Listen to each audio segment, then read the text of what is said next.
right over here to Nate Morton from The Voice. Nate, welcome to the show. How are you doing today, man? I'm doing wonderfully, April. How are you? I'm great. Thank you so much for joining us. I know you're super busy, so it's really, really cool to have you. And I know I complimented you on your setup there. So cool. You said you've got a Roland electronic kit back there, and then you've got your Pearl there. Yep, Yeah, yep, yeah. yep. The Which Roland is primarily my teaching rig. uh, So for the lessons that I do, the remote lessons that I do, that kit does the lion's share of the work, and then the pearls here do the lion's share of the recording and the tracking and things like that when I'm working in here. Very cool. Which series is that of the Pearl? That is a reference pure. That is a Very reference cool. pure, and that color is called Ocean Sparkle. Oh, it's gorgeous. I mean, I can see it from here how gorgeous it is. So nice. Actually play a Pearl Master Custom. So, and Okay, I okay, got it new wonderful. in 2001, and I love that thing. All right. Mm. So, like I said, we talked earlier tonight. The thing about having someone like you on the show is really to get the behind the scenes and to understand like how you got to where you are. I mean, you're on the freaking Voice, man. It is so cool. But it had to start somewhere. Everybody started somewhere. And I was reading about you, and I come to find that you started banging on stuff when you were 4 years old. Is that right? Yeah, 4 or 5. I was building drum sets out of like cardboard boxes and things like that, buckets, things that I could find around the house, and playing them with like rulers or silverware, things of that nature. And then I guess when I was 5, my parents actually sort of gave in and actually bought me a proper drum set. That's awesome. So was it like a junior kit, I guess, some kind of a junior kit or like a toy kit from? I know mine was from Sears. Well, So so yes, well, so my very first drum set was, I guess, when I was 5. Actually, now that I think about it, and that was a Muppets drum set from Sears, and I think I destroyed it in. I don't know if that thing lasted 2 weeks because I just played it nonstop. I just played it into the ground until it was dust, and so then a Christmas later, my 6th Christmas was when I actually got a proper drum set. awesome, man. I had that paper drum set from it was I'm calling it paper because the It heads was were the like, heads were yeah, paper. they Yeah, were the heads like were paper. paper. I remember my Yeah, brother and I drew our band logo with marker on the bass drum head, and our nice. band was called Us. This is very fun. But yeah, and you made it not very long, and then they got you a proper kit at 6. So this Yeah. was like a kit that had actual drum heads on them, and that was Drum heads and tension rods and lugs and an actual cymbal, which I still have. oh And I don't think I had hi hats. So that kit was kick, snare, toms, and a cymbal. So no hi hat. So I had to kind of do it Keith Moon style. awesome. Very cool. So, did your parents get you into drum lessons at this time, or were you still just kind of banging around on your own? No, no, no. I didn't have drum lessons for several years to follow. Actually, my first instrument that I had lessons on was piano, and that started when I was about 7 or 8 or so, 7 or 8. And then somewhere around middle school, after I've been taking piano lessons for, I don't know, I can't do the math there. I don't know, 4 or 5 years, maybe in that ballpark. I said to my mom, I said, I don't want to take piano lessons anymore. I want drum lessons. Please, can I have drum lessons? I don't want to play piano. I want drum lessons. And my mom, in one of the more brilliant decisions that she's made in my life, she basically said, I will get you drum lessons, but not instead of piano lessons. I'll get you drum lessons in addition to piano lessons. So I'll get you drum lessons on the condition that you continue to play piano. Nice. I honestly wish that I would have had something like that in front of me because I've always wanted to play piano and I never learned, but drums was always, really the thing for me. And I have a piano even right now, but I don't know Mm-hmm. how to play it. But that gives you so much more capability as a musician, like a well-rounded musician, to be able to play another instrument like that, like piano especially. So I'm sure that helped you a lot in learning drums, did it not? I don't know if it helped me in learning drums, but I mean, I was fortunate to go to Berklee College of Music. And so if you go to a school like Berklee College of Music, in all probability, regardless your instrument, you're going to be required to have some degree of knowledge of melodies, harmonies, things of that nature, ear training, and so on. So when I'm sitting in a classroom, harmony 101 for drummers and I'm surrounded by other musicians and other drummers rather, and the instructor says, "Okay, so can any of you guys spell a D major 7 chord?" I can, because I can picture the keyboard in my head. I can say, "Okay, D, F sharp, A, C sharp." Um, so in that regard, yes, it absolutely helped. Yeah. Wow, again, I wish I could play piano. I'm sure It's that would change also the way you look at a lot of things. fair point, and it also, it's interesting because I used to play a lot more jazz than I do. And when you play jazz, you play the head, and then the chord changes continue cycling while the soloist improvises. And so if you don't have a concept of harmony, or if you don't have an ear that is in tune to hearing a chord progression going by a certain way, it's not always easy to negotiate your way through choruses and choruses of solos. So it also is helpful there as well. No doubt, no doubt. So now you're like 12 years old, you're taking piano and you're taking drum lessons. So when you first started Hmm. taking drum lessons, was it like, oh, I kind of had the main thing down already, or were they having to show you some main beats and things like that? Like, were you already doing the kick, snare, hat, and everything when you got into I the lessons? was, I was, and I'm not even quite frankly sure what, like, I'm not sure what I was necessarily drawing from, because I had Yeah. not had drum lessons to that point, and for whatever reason, yes, I wasn't playing kick snare hat, because at that point I don't, I Unless you were doing like up to because if you didn't having, have a hat, you might have used the cymbal instead I or would have been something. playing cymbals. Yeah, I'm trying Right. to remember when a hi hat. I didn't actually get my own drum set, like an actual proper drum set, like a something that wasn't a toy, until high school, I think, somewhere in that ballpark. So I wouldn't have had a hi hat. So I would have just been playing hi hats on my one ride Right, cymbal, right, right, right. up to that point. And then I guess it would have been around seventh, I would be 10, 13. Yeah, somewhere in there, 13, 14 years old, around seventh grade, eighth grade is when I actually started taking drum lessons. Yeah. 'Cause I just remember the day that they showed me this is standard beat, the Hmm. boom tat thing with all 3 things going at the same time, and I was like, "Oh Hmm. my god," it was like trying to break a code, and, like, I just kept playing that over and over until it finally broke loose to where I could, do different things on my bass drum while I played the hat Sure. and the snare and everything, and it was a Well, great moment. I will say that drums, and I don't know what reason has, but drums have always been the sound that my ear has gravitated towards, right? So I remember two instances. I kind of put up three, two instances in particular. One was that I could listen when I would listen to records.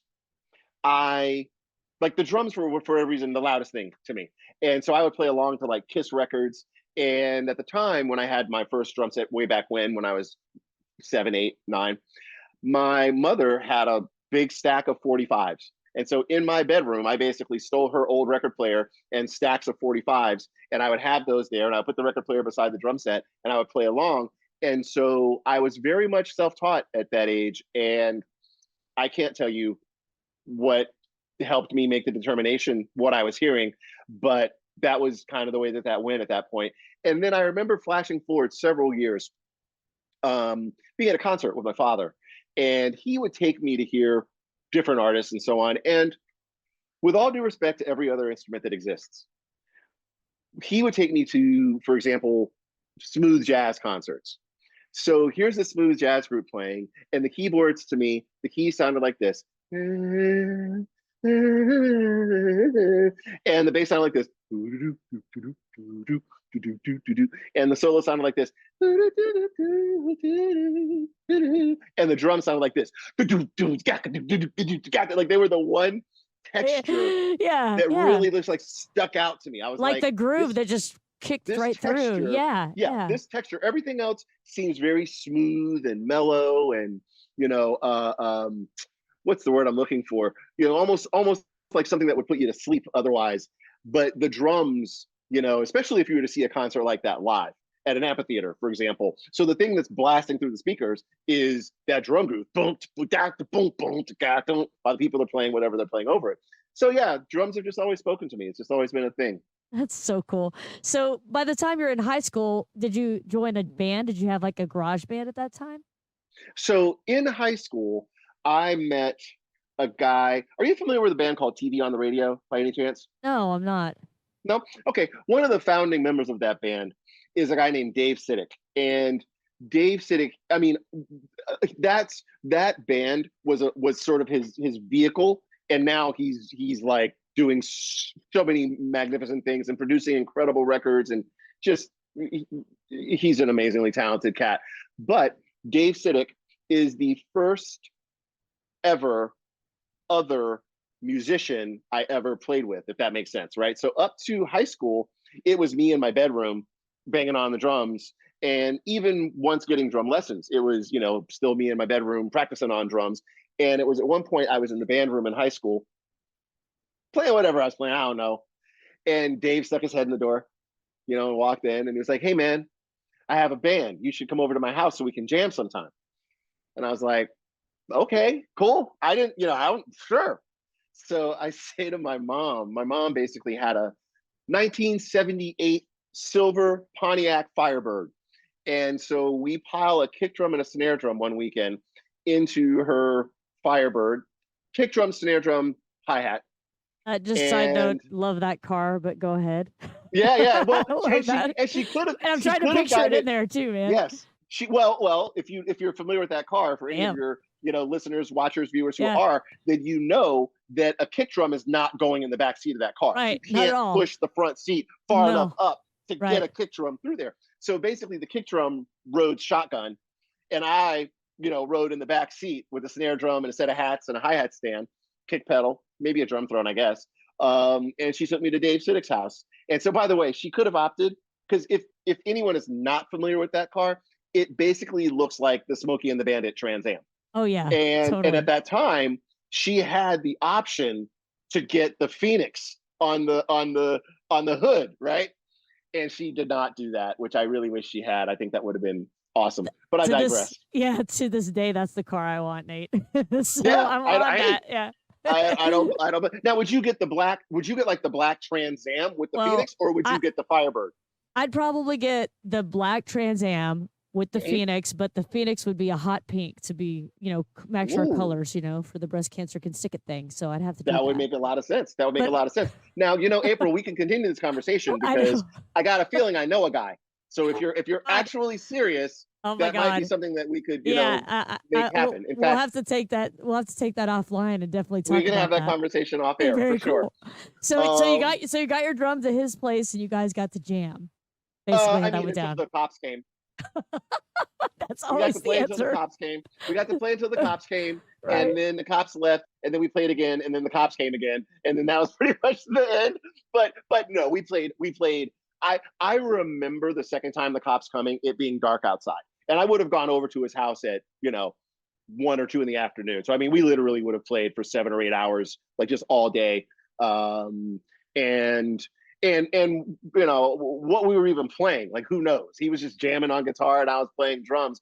And that's actually how, circling this back, that's actually how my first band situation started, because Dave had a band and the name of this band was Akamili. And that was the beginning of it. That was the beginning of me playing in a band. Dave and I played in this band Akamili. Our bass player's name was Kurt Dutra. And who am I leaving out? Let's see. Oh, the lead singer's name was Chuck Henson. And if any of your listeners are from the Baltimore, DC area and we're listening to, what do I even call us? I mean, we sort of wanted to be a punk rock band. We sort of wanted to be Fugazi, if you're familiar with that band. We wanted to be Fugazi. So if anyone was into that style of music in the early 90s, late 80s, early 90s in the Baltimore, DC area, you might know of Akamili. That's so awesome. So were you guys just like playing bars there, or did you guys actually tour? How far did this band go? Oh no, April, no. I think we did play an occasional club. I think we did play an occasional club, but like we played a club on like a particular day of the week at a particular time slot where basically the only people there were employees of the club, like Right, that kind of gig. Your Right. parents maybe came along Or other, something. sure. Right. And I almost said other bands that were playing after you, but as I've come to find out, later in life, for the weeknights, the early spot is good. Like if they stick you on like the 11 o'clock spot on a weeknight, you're playing to crickets. You're playing to like no That's one, no joke. and Yeah. and yeah. Yeah. So we did a couple of those. No, the vast majority of the gigs that we did. So growing up in Columbia, Maryland, there was an area. There was like a little like a rec center, and there was a building called the Barn. There were two of them, the Barn and the Old Barn, right? There was the Barn and the Old Barn, and upstairs in both of these places, they had what I'll call, let's call it gathering rooms, if you will. So the whole top loft of the barn was basically just a giant open meeting room. And if you, for every 50 kids that you anticipated showing up, you had to have one parent. So essentially, if we could get like 2 or 3 parents to show up, we would book a time slot. It didn't cost any money. We would sign out the time slot, 8 o'clock Saturday night, the other barn. And we had 3 parents sign that they were going to be there. Usually Dave's parents and one other. My folks weren't. They didn't go out to Akamili shows too frequently. But we would then promote it. We would make posters or flyers, hand them out to all our friends. We would charge maybe $5, $8, and that was our gigs. You know, we would have 150 friends come out at, like I said, somewhere between $5 and $8. We were copying cassette tapes. You remember dual cassette tapes? Absolutely. Right? So Yep. we would have like the original cassette tape that we actually had professionally, duplicated, Right. and we were copying it. We were making copies, and as you can imagine, eventually you run out of originals. So now you're making copies of copies. So we all know how great that is for the quality level, like, right? Oh my goodness, it was terrible. It was terrible. Right. But for us in that instance, it's funny because that moment, that time period, that era was, I mean, it was very formative. It was very meaningful for me. And it coincided with a time right in that same zone where my drum instructor said to me, if you really put your mind to it and work your butt off at this, you just might be able to make a living doing this. And then that was it. The rest is history. That was it. That was all I needed. You just needed somebody to tell you that it was possible. Correct. That it could happen. Yeah. Correct. That's so cool. And a lot of people, have probably experienced the contrary, which I had experienced a lot of the contrary, which is, oh, that's great. You like, doing that music thing. So how are you going to make a living though? Yeah. What are you going to do for a living? Yeah. That was what the majority of the conversations were. What's going to happen when that doesn't work out? Right. That kind of thing. Yeah. Yeah. Right. It's so true. So what was the first band that you had going that you were like getting airplay and things like that? Did you have a band that did that, or did you fall into session studio work? I mean, the first, it would have been, honestly, it would have been Akamili. I mean, back when anyone, so it's such a different time period then to now. So vastly different, because back then radio was the big dog, right? So being on the radio, period, was a big deal, even if it was a radio station playing your song during their new local talent hour. Yep. You know what I'm saying? No, do you remember those kind of things? Yes, I remember waiting for it to come on and recording it where they say this is 100 proof or whatever the band was, and that late 80s, early 90s.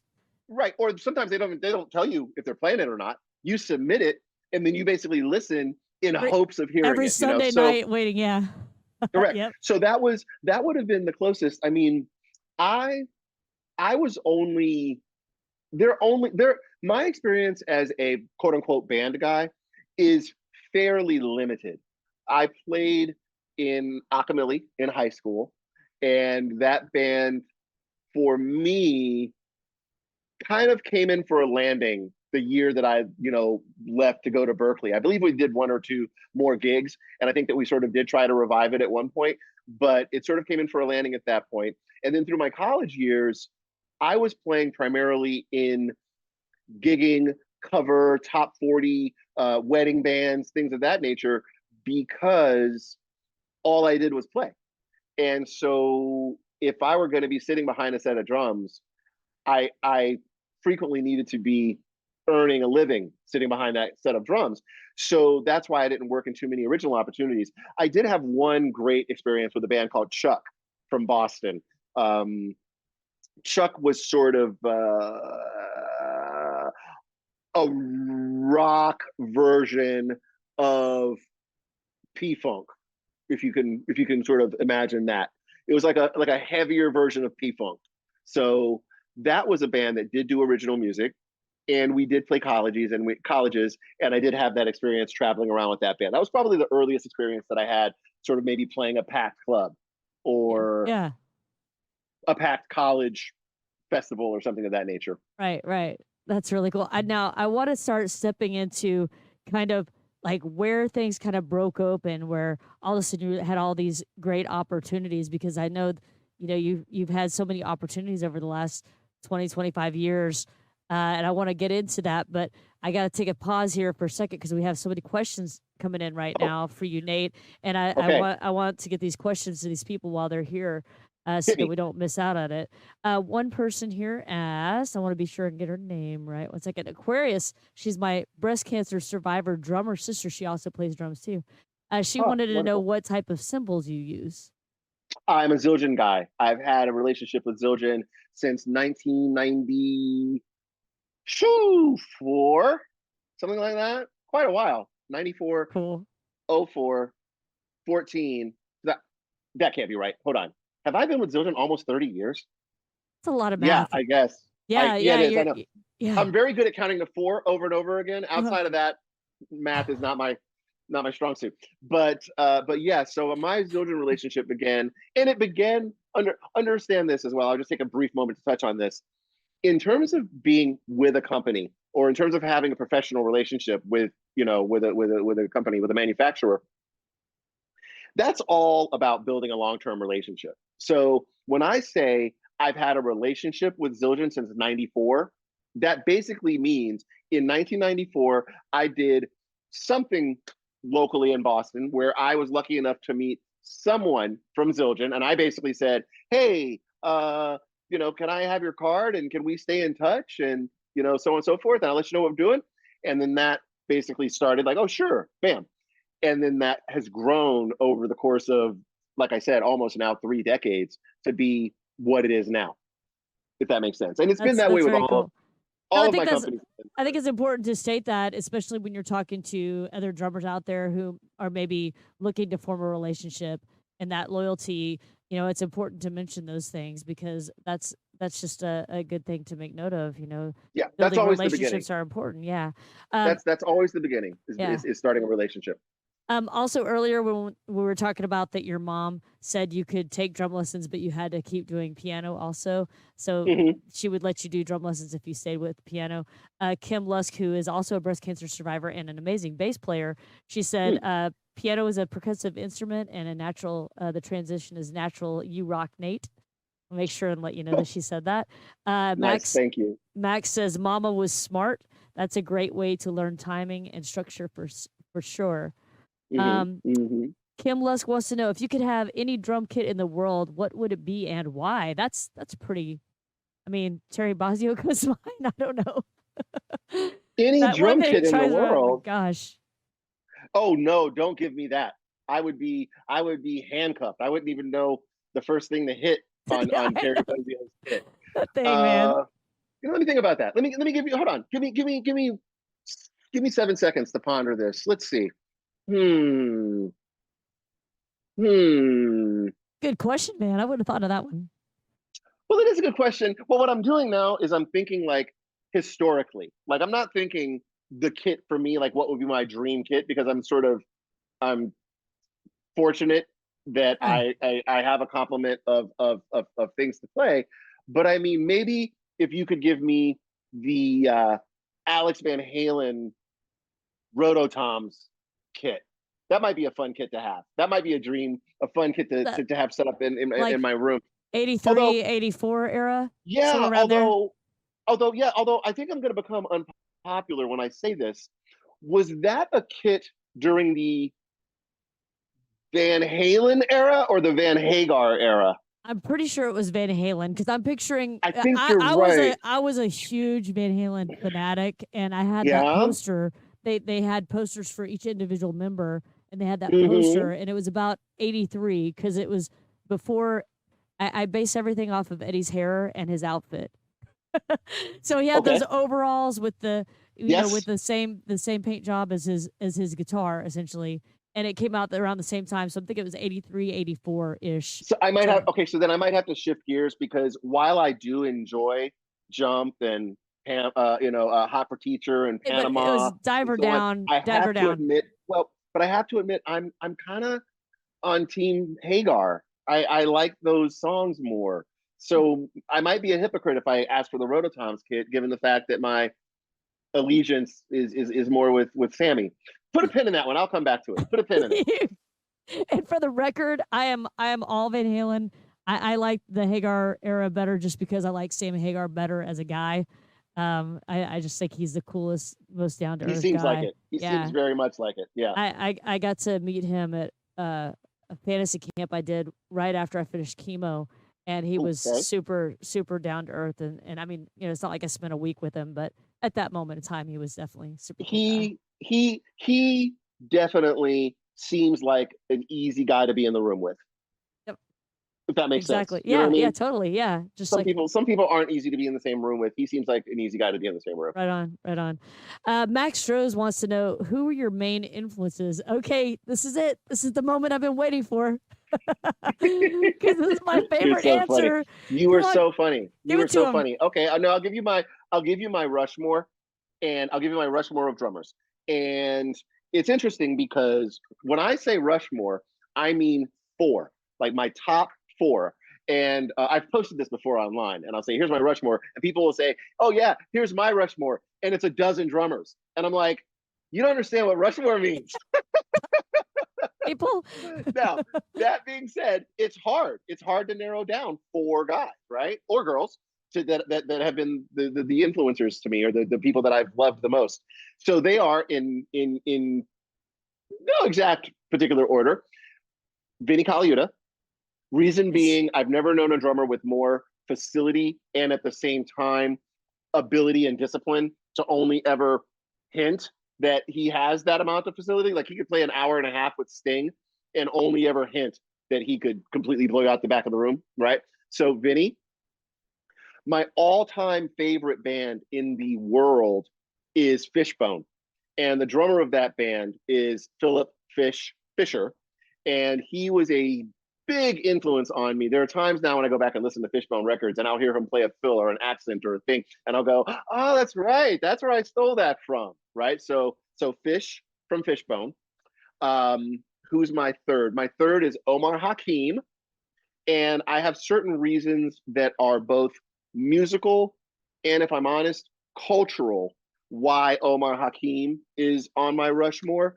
And briefly, part of that has to do with the fact that he was a chameleon, and he could play just as comfortably with Dire Straits as he could with David Bowie or Madonna or Weather Report. And so that meant a lot to me. And lastly, and this is the one that you're waiting for, when I was 5 years old, maybe younger, I would, race to the television to watch the Muppet Show, to enjoy and absorb the energy and the impact and the frenetic, kinetic energy of Animal from the Muppet Show. So that's my four. That's my Rushmore. Omar Hakim, Vinny, Fish, Animal. That's so awesome. That's awesome. Animal's my favorite, and I loved him growing up too. And you kind of never really think to say him as an influence for drumming, but if he drives you to drum, then I mean, but let's right. think about it. Let's think about it. Let's think about it. Literally now, and you can make fun of me and tell me I'm dumb if you want, but like I'm 4 years old. I'm not making the connection that there's a puppeteer moving him around and doing. I don't. I'm not. My brain isn't there. I'm thinking that's Animal. Animal's awesome. I can't wait till the next skit with the band because I want to see Animal. That was all I cared about. I'm not listening to it's funny. Who were we talking about earlier? We were talking about another drummer earlier, and I said to you, Animal is a bigger influence on me than Oh, that but particular drummer. Buddy Than Rich. Buddy Rich. Yeah. Animal is a bigger influence on me than Buddy Rich because Animal, I wasn't like at like I said, 4 years old, 5 years old. I'm not learning licks and chops and rudiments from watching Animal. I'm watching this combustible, dynamic, high impact, high energy performance. And that's what's connecting to me because I was a little bit of a combustible, high energy, high impact kid. So, as if you could probably tell, I still am. I still am a high impact sort of 5-year-old kid. Just ask my wife. I annoy her all the time. She goes, "Okay, just bring the Down a level down. notch. Just bring the level down, okay?" Right? So that is what connected with me, and that is, when I'm playing drums today, my whole intention, my job number one, drive the band. Job number one is not play a bunch of chops. Job number one is not how fast can my singles be. Job number one is not, you know, I don't know, watch this incredible lick I've been practicing. Watch how I employ paradiddles and double paradiddles as I superimpose 5 against 3 on this fill on God Bless the Broken Road. Like that's not what my job is, right? Right. My job is propel the song, create the energy. So that's what I mean when I say Animal is a bigger influence on me than a lot of other drummers, because Animal typifies that, personifies that, if you will. So true, man. It's a great answer, and I love it because it's not a standard answer. You know what I mean? Mm-hmm. So that's Mm-hmm. awesome. I just have to tell you, there's a lot of people who are saying that they love Fishbone also. Also, a few drummers in the house are saying that they play Zildjian too, and that they love them as well. So I'll be sure to Nice. plug that. All right, so now we got some of those questions out of the way. I'm going to jump back in on track here, and talk about, so at what point? So you went to Berkeley. I did. Where did you?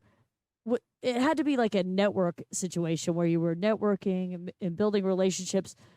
What was it that sort of propelled you into this next level? Like what was the first thing that happened where you were like all of a sudden, oh my god, this is happening? Like I'm playing with Madonna at the Grammys. Like what was the first Mm, the first big thing that happened that you were like, I'm at a whole other level now? uh, this is a tough question to answer, April, and I don't want to be. I'm not being. I don't want to be falsely, humble or anything about it. But that's never happened to me. I don't. I don't. I don't think I've ever. I don't think I've ever been like, I've arrived. Like you know, I I'm good to Right. go. Woo. You're the That's whole never time you're happened. you're like you're It's like I'm all working and I'm playing. I'm working correct. hard and I'm playing and I'm doing what I love, and it's just Here's and it's just more of that. it's Wait, linear. whatever. It's Yeah, been I see what you're linear. It saying. hasn't Yeah. been like a hard. It hasn't been like a vertical jump. It's been like a linear. So, for example, you know, every next thing is a thing in its own world. So let's go all the way back. Akamili, the first gig Akamili ever played. Wow, I'm doing a gig with my band. So then I go off to Berkeley. Oh, the first audition to get into the high level fusion ensemble. Oh, I that's an achievement. That's the next achievement.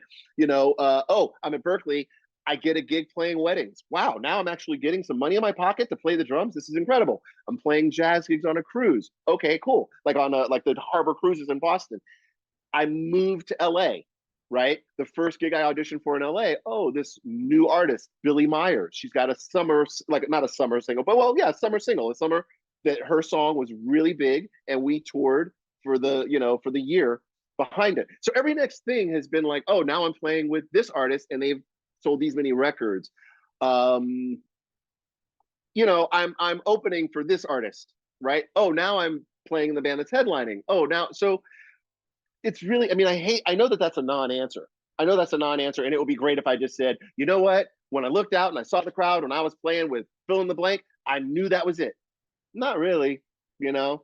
Um, Let me answer a different question though. Go ahead. I'm gonna do what politicians do, which is when you ask them a question, they don't answer the question you ask them. They answer the question that they intended you to answer. or rather intended you to ask them. Ask right. So for me, the biggest turning point for me was when I played my high school talent show with Akamili. That might have been our very first gig. We're playing, I think I would have been a junior in high school at the time, maybe a sophomore or junior.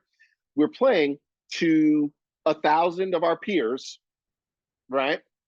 And we're playing songs, and the response from our peers was so overwhelmingly positive, and they were so, and we were terrible. Don't get me wrong, we weren't like this polished. Like if you heard recordings of Acapella, you'd be like, what are you guys doing right now?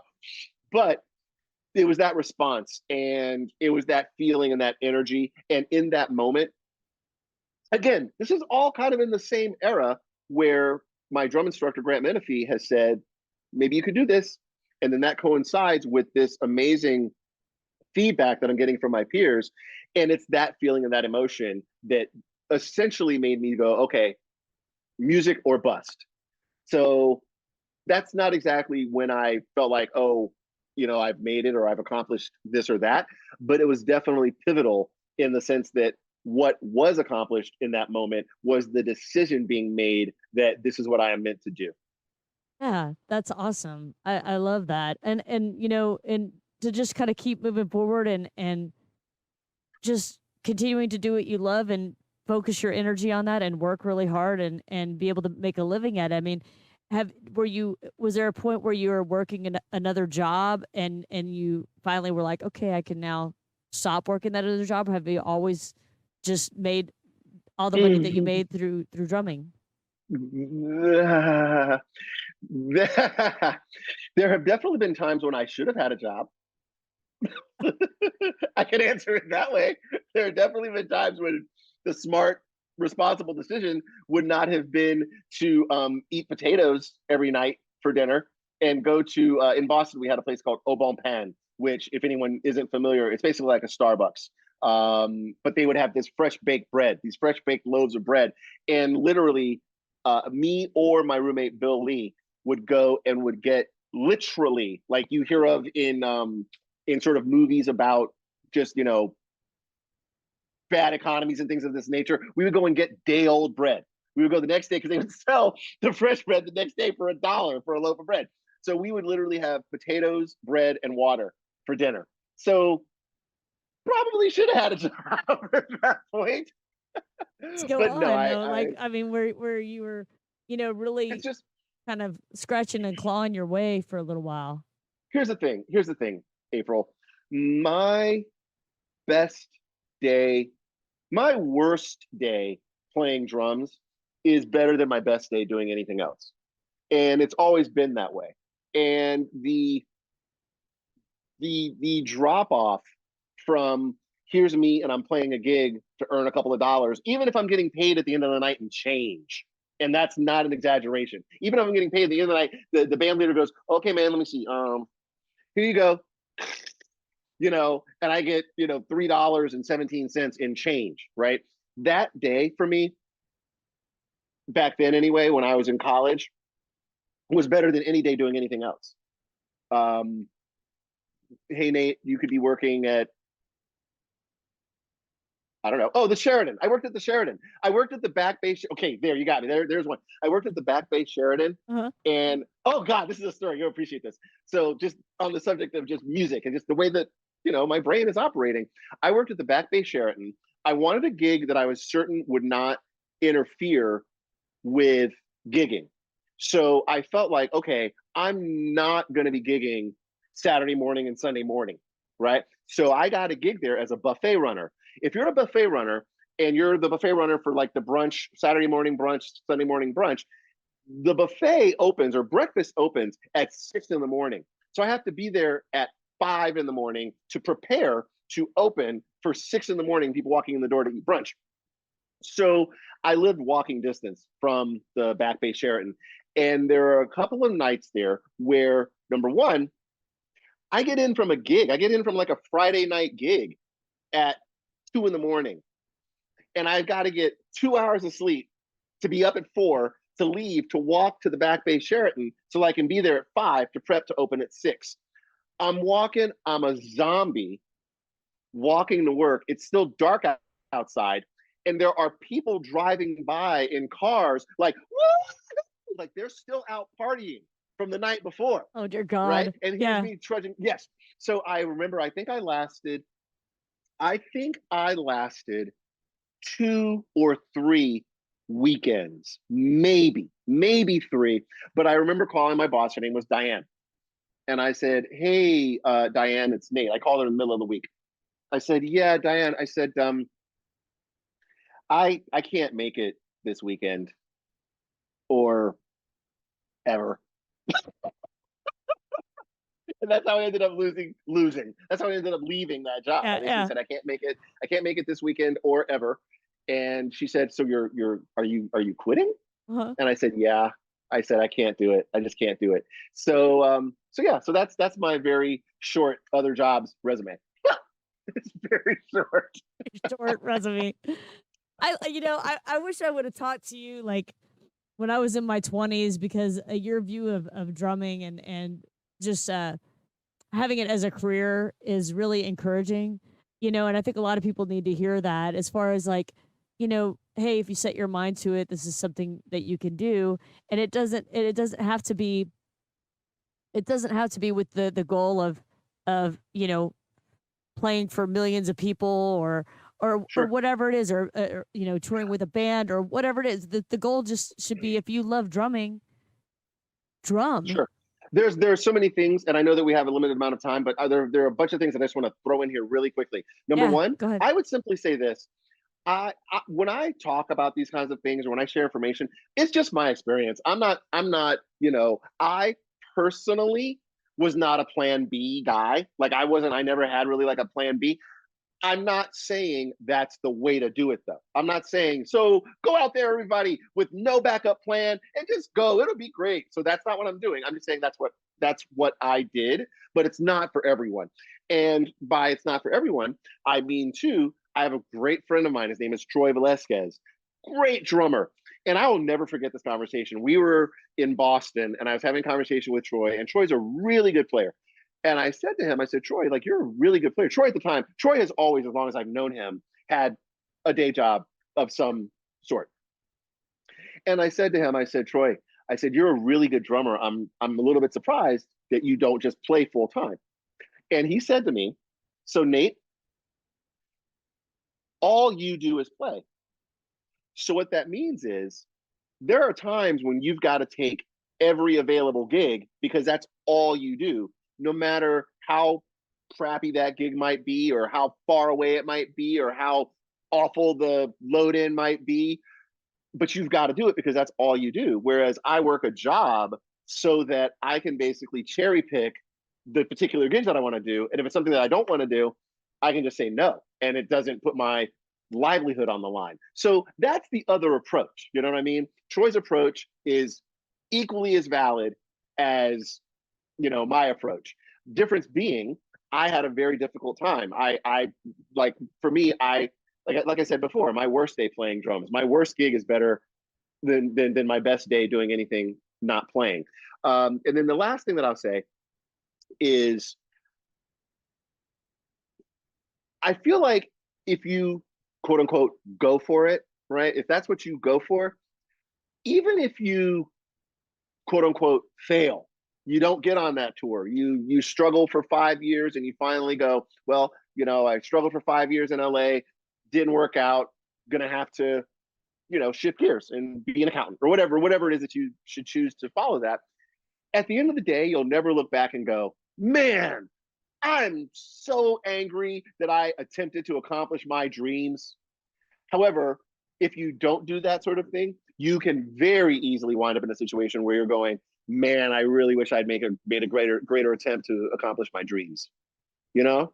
Yeah, that's so true. And like, you're not putting all the effort into it, and then you just regret it later, when you could have had that opportunity, but you just didn't Yeah. I put mean, put what was needed into it. and again, I can't reiterate enough. This is that's just my experience. That's my Right. personal walk through this, existence on the planet. And I'm not saying that it's for every. It's not. It's not for everyone. And looking back on it, like I said to you, there are probably times when I should have had a job. You know, Let's see, what were our other meals? Let's see, bread and water and potatoes. We could get, oh, so this was one. If we ever wanted like sort of an Asian cuisine sort of vibe, we would splurge and we would buy a box of spaghetti, and we would go to like a local Chinese restaurant and essentially grab handfuls of soy sauce packets from the little, from the little Oh, whatever thing there, yeah, yeah. and then we would have spaghetti with soy sauce on it. And if You're we, like, but now sometimes we were feeling very fancy. The alternative meal to that, that's if we were in the mood for Asian cuisine, right? So American cuisine was bread, water, potatoes. I guess I don't know. Maybe that's more Irish potatoes. I don't know, but that was a staple. Bread, water, potatoes was a staple. Spaghetti with soy sauce was a staple. And then if we ever wanted Italian, we had the taste for Italian. Italian would be spaghetti. Go to the local pizza place and literally steal one of the little shakers of Parmesan cheese. God. Literally steal a shaker of Parmesan cheese and rush out of the place. And so we would have spaghetti and we would shake Parmesan cheese off the That's spaghetti. when you felt like you were really living it up, right? Like, we're going Italian. Come on. Yeah, I mean, it's funny. Like it's really funny. I look back on it now, and I I think it makes for really fun stories, and it makes me laugh looking back on it because it was so ridiculous. But in the moment, it didn't even seem ridiculous. Like nothing about that seemed ridiculous to me at the time. Yeah, nothing about that seemed like, hey, maybe you should actually try to get a job so that you don't have to eat spaghetti and steal Parmesan cheese shakers and soy sauce You're packets. not like looking at it and going, "Oh, this doesn't seem right." You're just like, "This is what I had to Nope, do." You nope, know? that's Yeah, it. totally. That's it. I had a very romanticized notion of being a struggling artist. I definitely had this. Yeah, it was. Uh, dare I say it was fun. Now, let me. Okay, so sometimes we did actually splurge. If we were able to sort of find, and by we I mean like me and my friends, right? If we were able to maybe scrounge up, I think it was $1.25. I think a slice of pizza at Supreme's Pizza and Subs, which was across the street from Berkeley, and if I'm not mistaken, still is there to this day. I don't know how long it. I don't know how far it predates me, but I would have been there in '91, and it's still there. So it's been there for, I don't know. Someone do the math. A long time. A long time. Supreme Pizza and Subs, $1.25 for a slice of pizza. Wow. And that was splurging. That was it. That's so That was crazy. splurging. Wow. That was splurging. That was splurging. Well, I, Yeah. I I love how you kind of wrapped all this up on accident just now, which was cool. But I did have one more question for you. So what's coming next for you? I know that your primary gig is The Voice. Do you have anything else coming up that you want to talk about? Uh, at this exact moment, no. You know what I'm doing a lot more of lately is teaching. And so the voice has been so, for lack of a better term, sort of all encompassing for the better part of the last dozen years. And so I don't have, when you're touring, a lot of the time there's like the one tour to the next, and like, oh, when this run ends with so and so, I've got this other run with this other person. At the moment, it's I've been more focused on teaching, and I've been fortunate that the voice continues to truck along, and I hope that it continues to do so. So, and it's also always been, again, that's part of the thing that's part of the nature of being a musician, is that you don't always know what the next opportunity is, but you work hard, you continue to do the things that you've done, and you continue to meet new people and stay in touch with musicians. And thus far it's worked out that the phone has continued to ring for the last, I guess, 30 something years. So you just have faith. So cool. And I said we're going to wrap up with that, but I've got a question here from a fellow drummer, Breck Schisler. He says, Okay. total respect for Nate. Have always enjoyed your positive vibes and drumming. He wants to know, is there a song that stands out as one that was overly difficult and that you were relieved when you got through it without train wrecking? Mm. I mean, you know, there's. Let me think. How can I say this? That's not a one-time occurrence. when I was playing, I spent some part of my career early on when I had first moved to LA playing with Natalie Cole, and rest in peace, Natalie Cole. Amazing talent, amazing voice, but her catalog was big band tunes, and so I had never done a lot of reading big band charts. I'd done it a little bit at Berkeley, but to be on that gig and to know that every single night she's going to basically choose the 20 or 22 songs out of a book that's about 250 songs. So she's going to choose, and the person who organizes our books, our charts, is going to put those 22 songs that she chose in a folder, and I'm going to open it, and I'm going to hope that I make it through and don't get completely exposed for being a very inexperienced big band drummer. So though that was on the nightly. That was on the nightly for a little Wow. stretch there. Yeah, yeah. Wow. But I generally speaking, sorry, April. no, go Generally ahead. speaking, I'm not I'm not fearful of crashing and burning, because in most instances I've been fortunate to put in the time and the preparation. And where I am now, in many instances, that time and preparation, just from having done it so frequently, from having done it so often, that time and preparation, has been able to be sort of reduced. So I guess you learn a whole bunch of songs, you get better at learning a whole bunch of songs, and you get better at feeling reasonably prepared to play a whole bunch of songs. So Natalie was probably the biggest fear for where I felt like, okay, I'm about to be exposed as a fraud right now. You pulled it off, man. Come on. So awesome. That's very awesome. Well, cool, man. I know that we're here towards the end of the show right now. Did you have any last words that you want to throw out there, Nate, or anything? You know what? I would just say, anyone who is listening, of your listenership, April, the majority are musicians. Yeah, there's mostly a lot of drummers, a lot of breast cancer survivors right now. We have a lot of drummers watching. Yeah.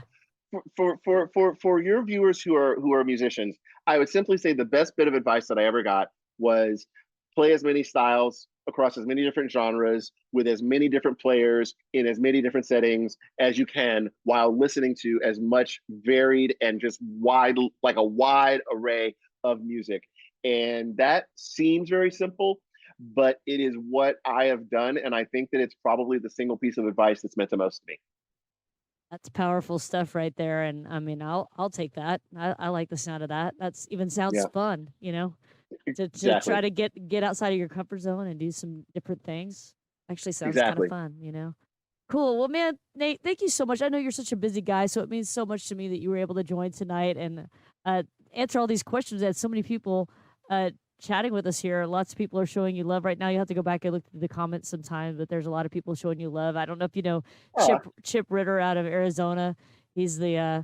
the juggling drummer. He's watching right now. One of Oh, many that are wow. watching right now. Yes, super cool dude. So, Ah, man, I very thank you. cool. Very cool. Thank you so much for your time though and hanging out. And I look forward to chatting with you again soon sometime. And keep in touch and let me know how you're doing, okay? I absolutely will, and you please do the same. You have a blessed evening. Take care. All right, you too. Bye bye. Bye. All right, everybody. That was Nate from The Voice, man. Amazing, amazing show. Had a great time with him. If you joined late,